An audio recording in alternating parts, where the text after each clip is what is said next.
શું 21મી સદીમાં પણ સમાજ અંધશ્રદ્ધાના કાદવમાંથી બહાર નીકળવા તૈયાર નથી?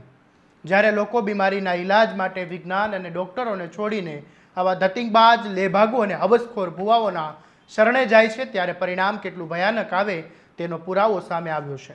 અમદાવાદના સોલા પોલીસ સ્ટેશન હદ વિસ્તારમાં અંધશ્રદ્ધાની આડમાં આચરાયેલા અત્યંત ઘૃણાસ્પદ પાપનો પર્દાફાશ થયો છે.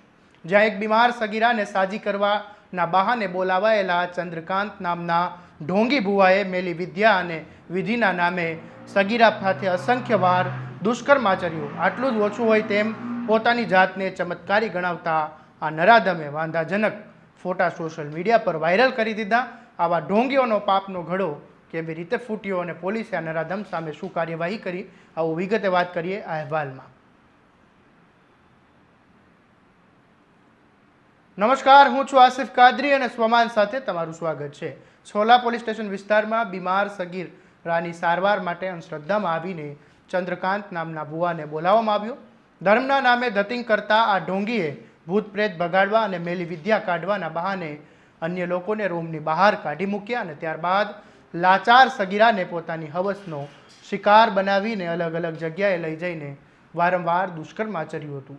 આ લેભાગુ ભુવાએ પૈસા અને સોનું મળવાની લાલચ આપી હતી, તેમજ પરિવારને બરબાદ કરી નાખવાની ખોટી ધમકીઓ પણ આપતો હતો. સગીરાનું મોઢું બંધ રાખવાનો પ્રયાસ કરતો હતો અને પાપ પોપડે ચડીને પોકારે ત્યારે આ હવસખોર ભુવાએ સગીરા સાથેના વાંધાજનક ફોટા સોશિયલ મીડિયા પર વાયરલ કરી દીધા અને સમગ્ર કરતૂત ખુલ્લી પડી ગઈ.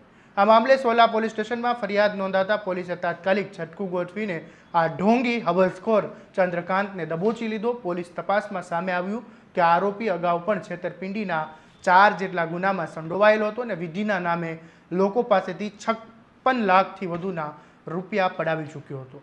જ્યાં સુધી સમાજ અંધશ્રદ્ધાના વહેમમાંથી બહાર નહીં આવે ત્યાં સુધી આવા ઢોંગી લંપટ તત્વો ધર્મના નામે દીકરીઓની જિંદગી પીંચતા રહેશે. બીમારીનો સાચો ઈલાજ એ માત્ર હોસ્પિટલ અને ડોક્ટર પાસે જ છે, કોઈ ધતિંગબાજ પાસે નહીં. સોલા પોલીસે આવા નરાધમ સામે એવી દાખલારૂપ અને કડક કાર્યવાહી કરવી જોઈએ જેથી સમાજમાં ફરી કોઈ ભૂવો બનીને દીકરીઓની લાચારીનો ફાયદો ઉઠાવવા હિંમત ના કરે. આ મામલે તમે કોમેન્ટમાં જરૂરથી બનાવજો અને આવા ભુવાઓ સાથે કેવી કાર્યવાહી થવી જોઈએ એ પણ લખવાનું ચૂકતા નહીં. તમારા સ્વમાનની વાત કરતા સ્વમાનથી સબસ્ક્રાઇબ કરી દેજો. નમસ્કાર.